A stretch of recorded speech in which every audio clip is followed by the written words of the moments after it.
हरे कृष्ण। ओम अज्ञानतिमिरस्य ज्ञानाञ्जनशलाकया चक्षुरुन्मिलितं येन तस्मै श्रीगुरवे नमः। नमो विष्णुपदाय कृष्णापृष्ठाय भूतले श्रीमद्भक्तिवेदान्त स्वामिनीति नामिने। नमस्ते सरस्वती देवे गौरवाणी प्रचारिणे निर्विशेषशून्यवादी पाश्चात्यदेशतारिणे। जय श्री कृष्ण चैतन्य प्रभु नित्यानंदा श्री अद्वैत गदाधर श्रीवासादि गौर भक्त वृंदा। हरे कृष्णा कृष्णा कृष्णा हरे हरे, हरे राम राम राम हरे हरे। तो कैसे हैं आप लोग? हम्म, तो हम लोग यहाँ तक पढ़ चुके थे ना, भगवत गीता के 5 मूलभूत सत्य का ज्ञान पढ़ चुके थे।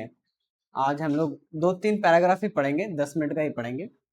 तो यहाँ से पढ़ते हैं।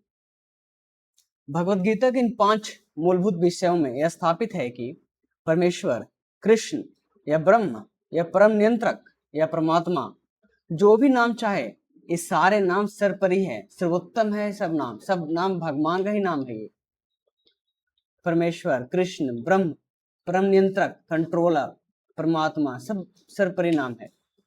जीव जंतु गुणों में परम नियंत्रक के समान है।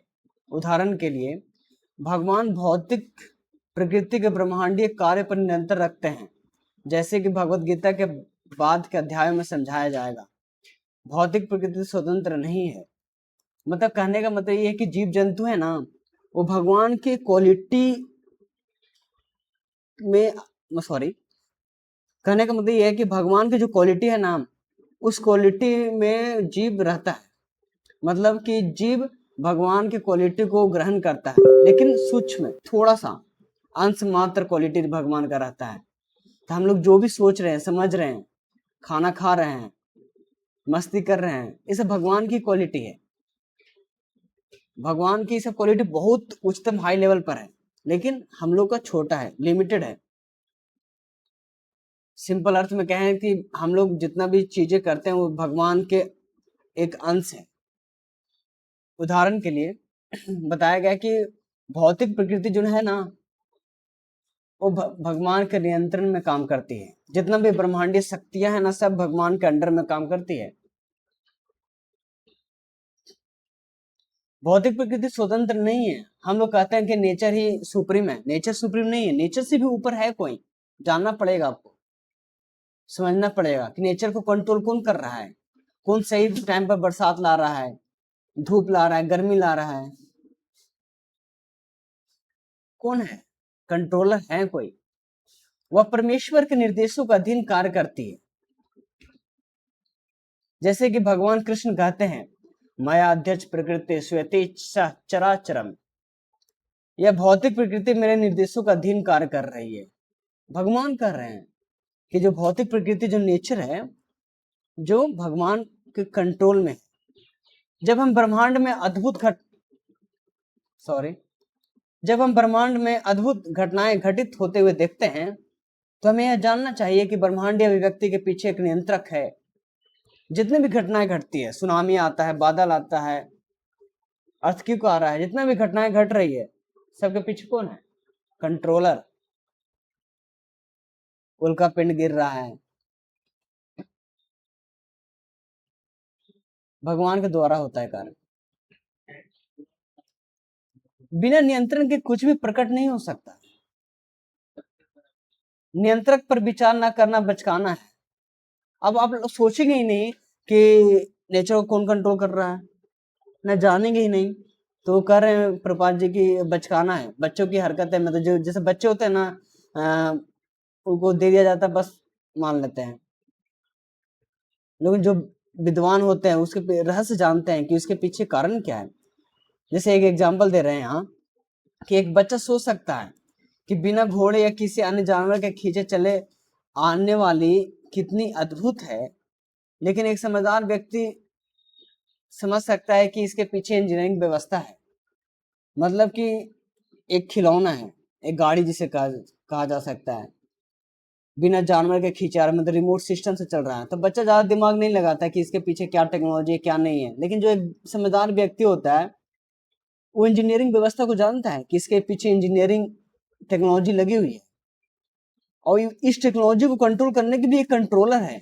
उसी प्रकार नेचर को कंट्रोल करने के लिए कंट्रोलर है, वो है भगवान कृष्ण।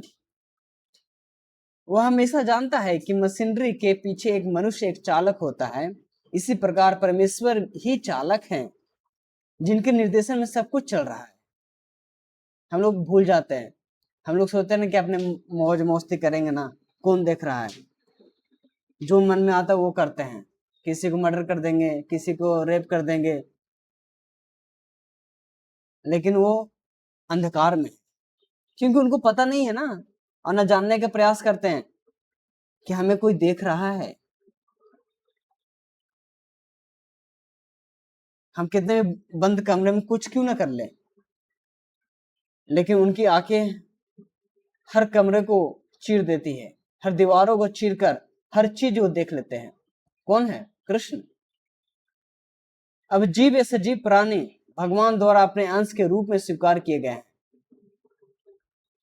जैसे कि हम आगे के अध्याय में देखेंगे, सोने का कण सोना ही होता है, सागर की एक बूंद खारी ही होती है, और इसी प्रकार हम सजीव प्राणी परम नियंत्रक ईश्वर या भगवान श्री कृष्ण के अंश होने के कारण परमेश्वर के सभी गुण का सूक्ष्म मात्रा में धारण करते हैं।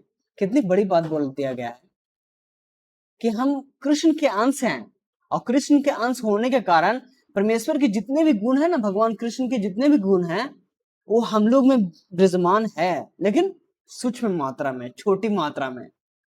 हम लोग जो सोच रहे हैं, समझ रहे हैं, डांस कर रहे हैं, चल रहे हैं, ये सब भगवान का ही क्वालिटी है, भगवान का ही गुण है,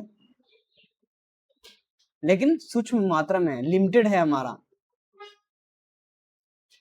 तो बड़ी, लेकिन एक सवाल पूछे यहाँ पर, एक समस्या, क्या सवाल यहाँ उठ सकता है कि अगर हमारे अंदर परमेश्वर के गुण है तो हम लोग कुकर्म क्यों करते हैं? रेप क्यों कर देते हैं? मर्डर क्यों कर देते हैं? चलो मर्डर तो समझ में आता है, लेकिन रेप जैसी स्थिति क्यों कर देते हैं? कोई कहेगा ना कि हमारे अंदर तो परमेश्वर का गुण है, लेकिन परमेश्वर का गुण है लेकिन सूक्ष्म मात्रा में, छोटी छोटी छोटी मात्रा में, कण में। और चलो है भी, तब पर भी बता रहा हूं, हम लोग में माया इंटरफेयर करती है, भगवान में माया इंटरफेयर नहीं करती है। माया आएगी, माया, अगर आप स्पिरिचुअल स्ट्रांग नहीं रहोगे ना, तो माया एंटर करके आपको डाइवर्ट कर देगी, और डाइवर्ट करके इतना आपको कुकर्म जैसी स्थितियों में डाल देगी कि आप सोच भी नहीं सकते हो। लेकिन भगवान के कार्य में माया हस्तक्षेप नहीं करती है। भगवान भगवान होता है ना। हम प्रकृति को नियंत्रित करने का प्रयास कर रहे हैं, जैसे वर्तमान में हम अंतरिक्ष ग्रहों को नियंत्रित करने का प्रयास कर रहे हैं, और नियंत्रण की यह प्रवृत्ति कृष्ण में निहित है। हम लोग कितना मूर्ख हैं, सोचते हैं कि नेचर को कंट्रोल कर लेंगे। पृथ्वी को इतना जला दिए हम लोग, और पृथ्वी को छोड़कर कहाँ जा रहे हैं? मून पर, चांद पर, कि चांद पर घर बसाएंगे। मूर्खता है ना। वो ढूंढ रहे मिट्टी, पानी ढूंढ रहे हैं, लाखों करोड़ों रुपया खर्चा करके। संभव है कि आप मून पर बस पाओगे? कितने लोग को बसाओगे? 10 लोग, 20 लोग। लेकिन यद्यपि हमारे भीतर भौतिक प्रकृति पर जमाने की प्रवृत्ति है, हमें यह जानना चाहिए कि हम सर्वोच्च नियंत्रक नहीं है। हमारी प्रवृत्ति ही यही है कि हम कंट्रोलर बनना चाहते हैं, अंडर द कंट्रोलर में नहीं रहना चाहते हैं। कंट्रोलर, कि हम कंट्रोल करेंगे सभी चीजों को, लेकिन मूर्खता है। हम लोग को सोचना चाहिए कि भगवान नियंत्रक है, स्वच्छ नियंत्रक है, सर्वोच्च नियंत्रक है, भगवान है, हम नहीं है।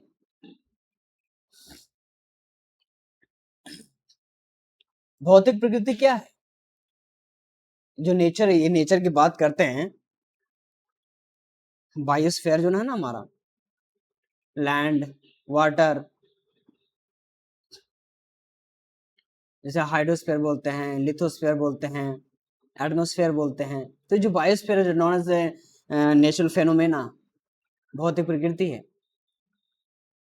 तो गीता में इसे निम्न प्रकृति के रूप में समझाया गया है, मतलब कि सबसे छोटी प्रकृति है ये, मतलब कोई और प्रकृति है क्या? कि हाँ, भगवान कहते हैं जीव को श्रेष्ठ प्रकृति बताया गया है कि जीव दैट द बेस्ट प्रकृति। ये तो बड़ा चंबू की बात है भाई, जो प्रकृति की वजह से हम जीवित हैं, मतलब कि वायु, पानी, गगन, धरती, इस वजह से हम जीवित हैं और वो निर्म है। तो भगवान बताते हैं कि ये सब कार्य जितने भी प्रकृति को शक्ति मिला वो मेरे द्वारा ही मिला है। और जीव को श्रेष्ठ प्रकृति बता रहा हूं इसलिए क्योंकि प्रकृति चाहे निर्म हो या श्रेष्ठ सदा नियंत्रण में रहती है। अब लेकिन कह रहे हैं कि दोनों, चाहे जीव हो या प्रकृति वो भगवान के कंट्रोल में रहेगी। तो मैं बता रहा था कि प्रकृति को निर्म और जीव को श्रेष्ठ क्यों बताया गया है। तो आगे पढ़ेंगे तो आगे तो पता नहीं चल पाएगा, पहले पढ़ लेते हैं, देखते हैं अगर मिल पाएगा तो ठीक है, नहीं तो फिर हम बताएंगे, अपने एनालॉजी लगाएंगे कि क्यों श्रेष्ठ कहा गया। प्रकृति स्त्री है और जिस प्रकार स्त्री के कार्य को पति नियंत्रित करता है उसी प्रकार वह भगवान के नियंत्रण में रहती है। मतलब प्रकृति स्त्री है और स्त्री को पति कंट्रोल करते हैं ना, उसी प्रकार भगवान कंट्रोल करते हैं प्रकृति को। प्रकृति सदा अधीन रहती है, उस पर भगवान का प्रभुत्व रहता है जो सर्वोपरि है। जीव और भौतिक प्रकृति दोनों ही भगवान के प्रभुत्व और नियंत्रण में है। दोनों की बात कर रहे हैं ना, जीव और भौतिक प्रकृति दोनों भगवान के प्रभुत्व में है, कंट्रोल में है। गीता के अनुसार जीव यद्यपि भगवान के अंश है, उन्हें प्रकृति ही माना जाना चाहिए। अभी बात क्या किया जा रहा है कि गीता के अनुसार जीव भगवान के अंश है ना।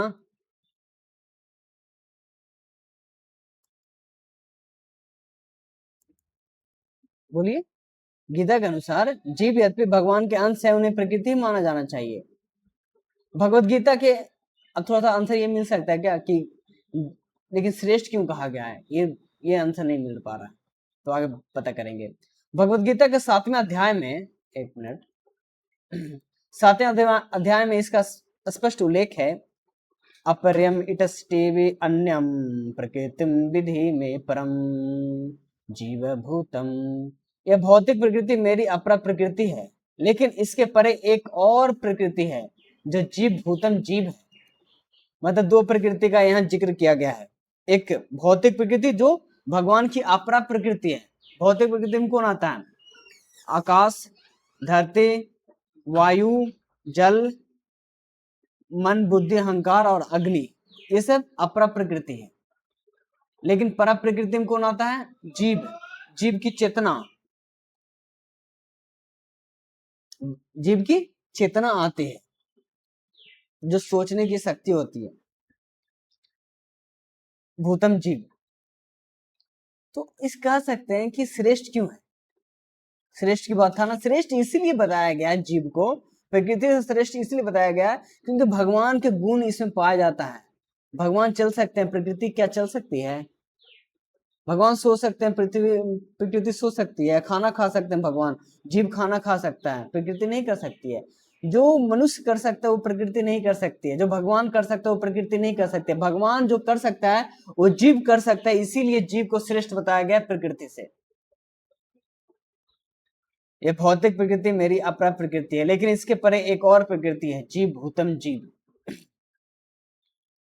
भौतिक प्रकृति स्वयं 3 गुणों से बनी है। 3 गुण है उनमें, भौतिक प्रकृति में। सतोगुण, जैसे सत्वगुण, रजोगुण, तमोगुण। सतोगुण मतलब होता है कि अच्छा, हर चीज स्पिरिचुअल माइंड होना। रजोगुण मतलब होता है कि काम वासना उत्तेजित हो रही है, काम वासना उत्तेजित हो रही है, क्रोधित हो जाना। तमोगुण मतलब आलस में आ जाना, लेजीनेस में चले जाना। तो इन गुणों से ऊपर साक्षात काल है, और प्रकृति के इन गुणों के संयोजन से और साक्षात काल के नियंत्रण और दायरे में कर्म घटित होते हैं। मतलब कि सभी से ऊपर कौन है? काल है। काल के अनुसार हम लोग इस कर्म में चले जाते हैं।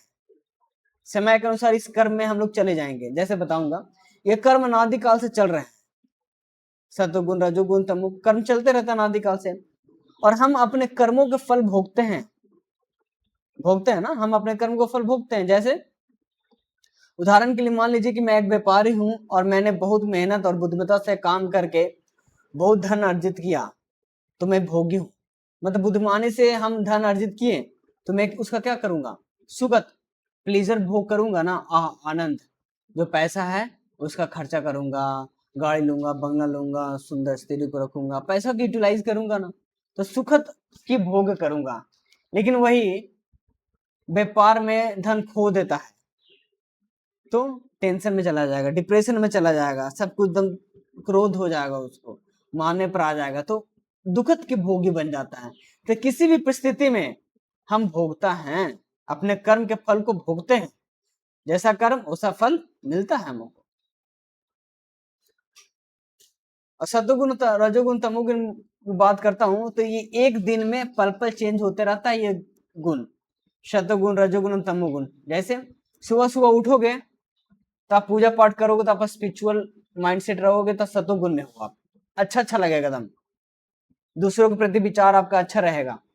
लेकिन अब जैसे दोपहर होगा आपको आलस आने लगेगा, आप तमोगुण में चले जाओगे, सोने का इच्छा करेगा, आप तमोगुण में चले जाओगे। फिर रात आएगा तो सेक्स डिजायर उत्पन्न होने लगेंगे, तो इसको रजोगुण कहते हैं, रजोगुण में आप चले जाओगे। तो हाँ, ये पल पल मतलब कर्म देख रहे हो ना, कर्म अलग अलग है, काल सेम है, तो काल एक ही काल में ये सब कर्म अलग अलग हो सकते हैं, और इसी कर्म के प्रति आपको अलग अलग फल मिल सकता है। सत्वगुण में रहोगे तो अच्छा फल मिलेगा, रजोगुण में चले जाओगे तो बुरा फल मिलेगा, तमोगुण में रहोगे तो अच्छा, मतलब उसका भी कम फल मिलेगा बिजनेस में। लोग रजोगुण में आकर रेप कर देते हैं, सेक्सुअल एक्सप्लॉयटेशन कर दे रहे हैं, तो उसको सजा मिलता है ना, जेल। क्या मिलता है, जेल सजा मिलता है। जो आलस में रहते हैं तो उनको नौकरी नहीं